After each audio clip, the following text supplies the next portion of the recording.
Assalamu alaikum, dear students. I am your teacher, Raja Tahir. I hope you all will be fine in your homes. This is class 7th, subject science, and our topic is nutrition in animals. जैसे कि आप जानते हैं कि आपने इससे पहले nutrition in plants का जो टॉपिक हमने डिस्कस किया, बड़ी अच्छी तरह से जो उसमें सब टॉपिक्स थे वगैरह उनको एक्सप्लेन हमने किया। तो आज हमारा जो टॉपिक है वो है न्यूट्रिशन इन एनिमल्स। जैसे कि हमने न्यूट्रिशन इन प्लांट्स में देखा कि उनमें mostly autotrophic mode of nutrition होता है और कुछ सेप्रोट्रॉपिक मोड ऑफ न्यूट्रिशन भी है और हेटेरोट्रॉपिक मोड ऑफ न्यूट्रिशन भी है कहीं कहीं प्लांट्स में, लेकिन मोस्टली वहां पे ऑटोट्रॉपिक मोड ऑफ न्यूट्रिशन ही होता है। न्यूट्रिशन जैसे कि मैंने एक्सप्लेन किया है कि intake of food and it is utilisation in the body. तो आज हम यही प्रोसेस लेकिन एनिमल्स में पढ़ेंगे। तो इसमें हम मोस्टली हम अपने आप से स्टार्ट करेंगे। We will begin with ourselves, that is humans. So today we will discuss nutrition in animals but in human beings. Okay, तो इससे पहले कि हम इस न्यूट्रिशन को एलाबोरेट करें पूरी तरह से, तो न्यूट्रिशन इन ह्यूमंस में हम पहले देखेंगे कि जो इनटेक ऑफ फूड है inside of the body and utilisation in the body. तो इसमें बहुत सारे पार्ट्स इन्वॉल्व होते हैं। तो जो पार्ट्स इस न्यूट्रिशन में हमारी बॉडी में जो हमारी ह्यूमन बॉडी में इन्वॉल्व होते हैं, तो ये उसी प्रोसेस को हम आज डिस्कस करेंगे, यानी कि ह्यूमन डाइजेस्टिव सिस्टम। जो हम फूड लेते हैं तो इसमें ये किस किस पार्ट से गुजर के इसका जो डाइजेशन होता है और कंप्लीट होता है। तो इसी चीज को हम आज डिस्कस करेंगे, that is human digestive system. तो हमारा जो फोकस आज रहेगा वो है ह्यूमन डाइजेस्टिव सिस्टम। जो निजाम हाजमा हमारी बॉडी में है, इसमें कौन कौन से पार्ट्स इन्वॉल्व हुए हैं, तो इसी को हम डिस्कस करेंगे। तो मैंने यहाँ पे एक डायग्राम भी बनाई हुई है अभी। तो इसी डायग्राम को आप बेस बना के मैं इसको आपको एक्सप्लेन करूंगा पूरी तरह से।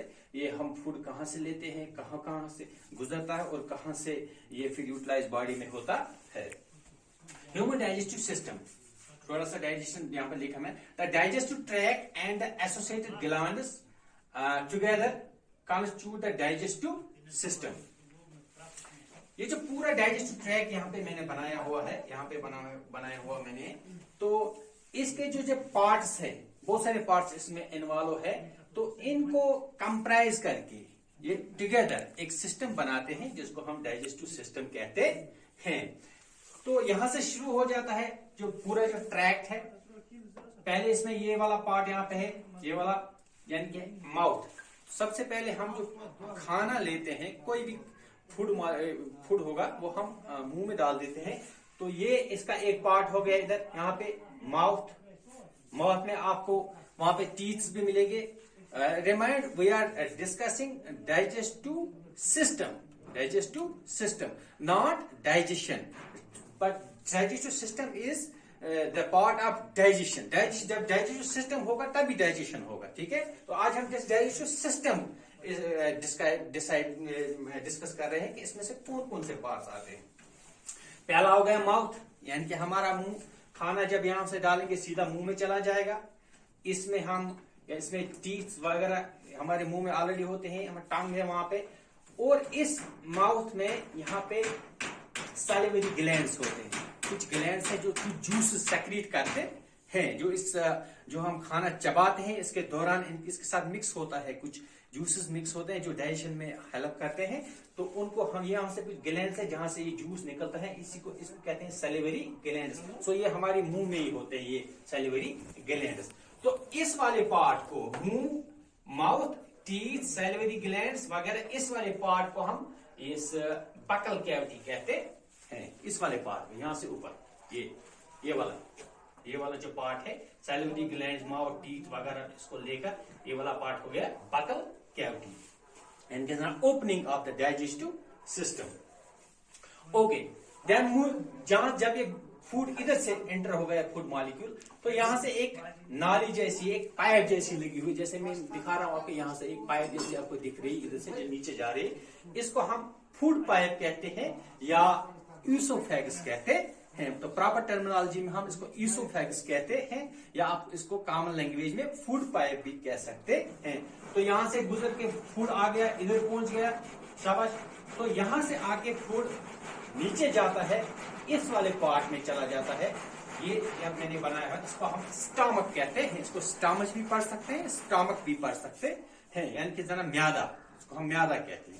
तो इसमें फूड ईसोफेगस से गुजर के फूड इस वाले पार्ट में चला जाता है, यानी कि स्टमक में। तो ये एक और पार्ट हमारे डाइजेस्टिव सिस्टम का बन गया, शाबाश।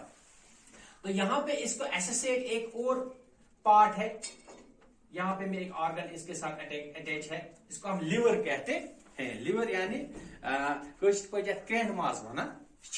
तो लिवर भी एक जूस प्रोड्यूस करता है, जिसको हम बाइल कहते हैं, बाइल जूस जिसको हम कहते हैं, ये लिवर से प्रोड्यूस होता है। और यहां से एक और चीज इसके साथ अटैच है, एक और ऑर्गन, नीले रंग का, ग्रीन कलर का गॉल ब्लैडर, यानी कि तिल पोत बना, क्या तिल पोत बना। ये तिल पोत बाइल जूस करना सेक्रेट कुछ लिवर प्रोड्यूसेस, बनाता कौन है बाइल जूस? लिवर, और स्टोर रहता है किसमें? गॉल ब्लैडर में। अक्सर ये गलत है लोगों को है कि liver produces bile, but sorry, इस gall bladder produces bile, but gall bladder only stores bile. ये सिर्फ बाइल को स्टोर करता है। प्रोड्यूस कहां से होता है? इस लिवर से बाइल प्रोड्यूस होता है और स्टोर होता है गॉल ब्लैडर में। ये भी डाइजेशन में हमें हेल्प करता है, डाइजेशन में मदद करता है।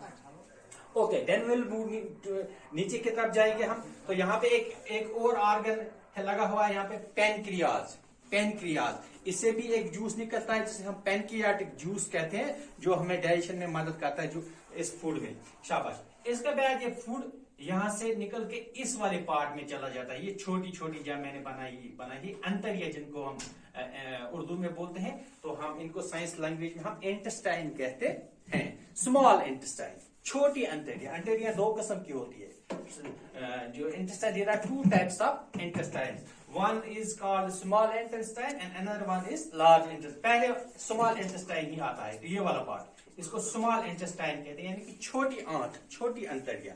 तो इसके बाद ये जो फूड है इसमें पास ऑन हो जाता है, शाबाश। तो स्मॉल इंटेस्टाइन में साथ साथ में थोड़ा आपको डाइजेशन का भी टच दे रहा हूं। स्मॉल इंटेस्टाइन में क्या होता है, इसमें छोटे छोटे यहाँ पे इस तरह के कांटे नुमा चीजें होती हैं, कांटे नुमा स्ट्रक्चर्स होते हैं, जिनको हम विलय कहते हैं। विलय VILLI, विलय, छोटी छोटी।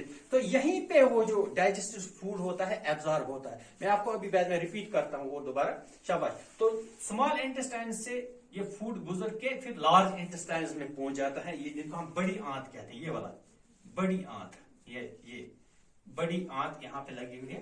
तो फिर इसमें से जो फूड कुछ टाइम के लिए रहकर यहाँ से गुजर जाता है, फिर इस वाले पार्ट जो last portion of the digestive tract है, जिसको हम रेक्टम कहते हैं, लास्ट वाला जो इसका नीचे यहाँ पे, ये यहाँ से यहाँ तक जो पार्ट है, इसको हम रेक्टम कहते हैं। फिर इसके लास्ट, सबसे लास्ट पे जो डाइजेस्टिव ट्रैक्ट का ऑर्गन है, पार्ट है, वो है अनस, जहां से फिर ये जो एक्सक्रीटा है, एक्सक्रीटरी मटेरियल है, जो वेस्ट मटेरियल है, जो डाइजेस्टिव ट्रैक्ट से फुजलात वगैरह होता है, वो वहां से बाहर चला जाता है, तो उसको हम अनस कहते हैं। तो ये जो पूरा ये जो सिस्टम है, यहां से माउथ से लेकर अनस तक, ये जो एक कैनाल जैसी बनती है, समझो एक चीज से गुजर कर, दूसरी चीज से गुजर कर, तीसरी चीज से गुजर कर, लास्टली फिर अनस से, इसको हम एलिमेंट्री कैनाल भी कहते हैं। यहाँ पे मैंने लिखा है द ह्यूमन डाइजेस्टिव ट्रैक्ट। ये जो ह्यूमन डाइजेस्टिव ट्रैक्ट है, यहां से यहां तक, और एलिमेंट्री कैनाल, इसको हम एलिमेंट्री कैनाल भी कहते हैं। ये कैनाल की शेप में है क्योंकि पाइप सिस्टम है, यहां से ऐसे ऐसे ऐसे ऐसे, इसलिए हम इसको कैनाल कहते हैं। तो वेरियस पार्ट्स, इसमें से काफी पार्ट्स है। यहाँ पे मैंने लिखा हुआ नंबर 1 है इसका माउथ, यानी कि ये हमारा मुंह, इसका पहला पार्ट हमारा मुंह, और जिसे हम बकल कैविटी भी कहते हैं, बकल कैविटी में ये चीजें आएंगी, एक माउथ पूरा माउथ में टीथ है, टंग है, सैलिवरी ग्लैंड से वगैरह है, ये बकल कैविटी में आएगा, ये वाला पार्ट। इसके बाद है फूड पाइप, ये वाला दूसरा पार्ट इस एलिमेंट्री कैनाल या डाइजेस्टिव सिस्टम का, ये फूड पाइप है, यहां से यहां तक फूड पाइप, या इसको हम ऊसोफेगस भी कहते हैं। तो तीसरा पार्ट इसका है स्टमक, यानी कि म्यादा, ये वाला पार्ट। इसके बाद आता है ये स्टमक। तो चौथा है स्मॉल इंटेस्टाइन। तो ये फिर ये आप सोचते हैं कि ये वाले इसने क्यों छोड़ दिए, इसके एसोसिएटेड पार्ट्स है जहां से जूसेस वगैरह ग्लैंड्स निकलते हैं। अच्छा, इन ग्लैंड से जूसेस वगैरह, जैसे लिवर से बाइल निकलता है, फिर गॉल ब्लैडर स्टोर करता है, पैनक्रियास से पैनक्रियाटिक जूस निकलता है, ये मैं आपको और एक्सप्लेन करूंगा अभी। तो इसके बाद ये फूड, ये चौथा पार्ट जो आएगा वो है स्मॉल इंटेस्टाइन, ये वाला। ओके, इसके बाद आएगा पांचवा लार्ज इंटेस्टाइन, ये वाला, बड़ी अंतड़ियां, शवश।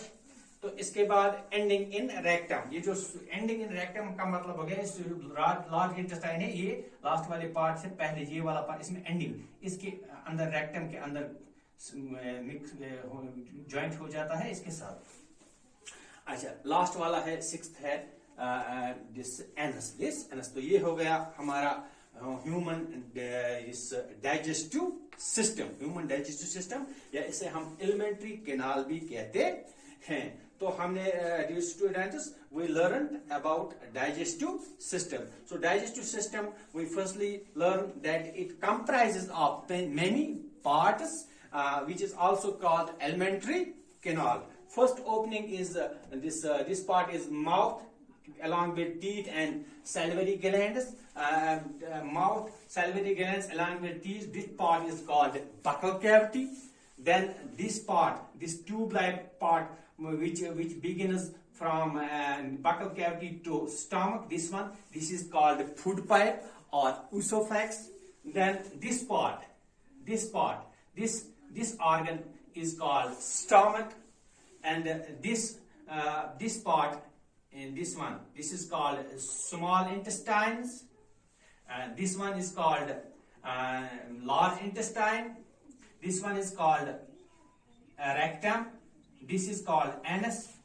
This one is pancreas, and this organ is called liver, and this organ is called gall bladder. तो ऐसा होता है कि पूरे डाइजेस्टिव सिस्टम और डाइजेशन में क्या होता है कि फूड, हमने इसको रिपीट करता हूं आपके लिए। फूड पहले हम लेते हैं माउथ में जब हमने फूड लिया, इसको हम जो टीथ हमारे हैं इसको हम ग्राइंड करते हैं, इन बड़े मॉलिक्यूल्स को छोटा बनाते हैं। इसी खाना चबाने के दौरान ही इस फूड के साथ इस सैलिवरी ग्लैंड से कुछ जूसेस निकलते हैं, जिसको हम सैलिवरी जूसेस कहते हैं। तो वो इसके साथ मिक्स होता है, तो एक बड़े बड़े मॉलिक्यूल्स खाने के और छोटे हो जाते हैं, फिर ये पास ऑन हो जाते हैं इस ईसोफेगस से, यहाँ पे पहुंच जाते हैं स्टमक में भी कुछ जूसेस इससे मिल जाते हैं, और ये और सिंपलर बन जाती है कॉम्प्लेक्स से। तो यहाँ से जो इसके साथ अटैच है लिवर, यानी कि लिवर, तो लिवर का काम है ये बाइल जूस प्रोड्यूस करता है, और इसके साथ अटैच है ये गॉल ब्लैडर इस जूस को स्टोर करता है।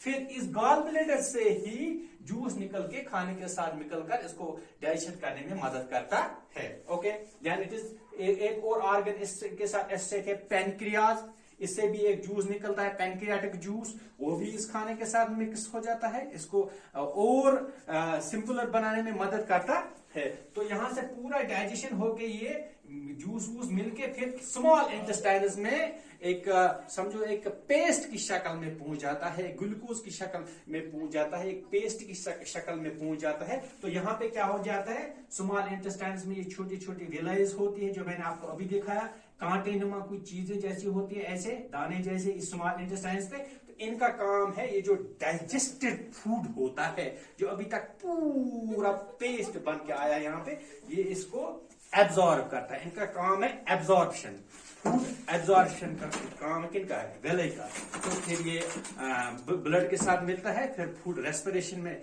इस्तेमाल होता है, फिर एनर्जी वगैरह निकलती है।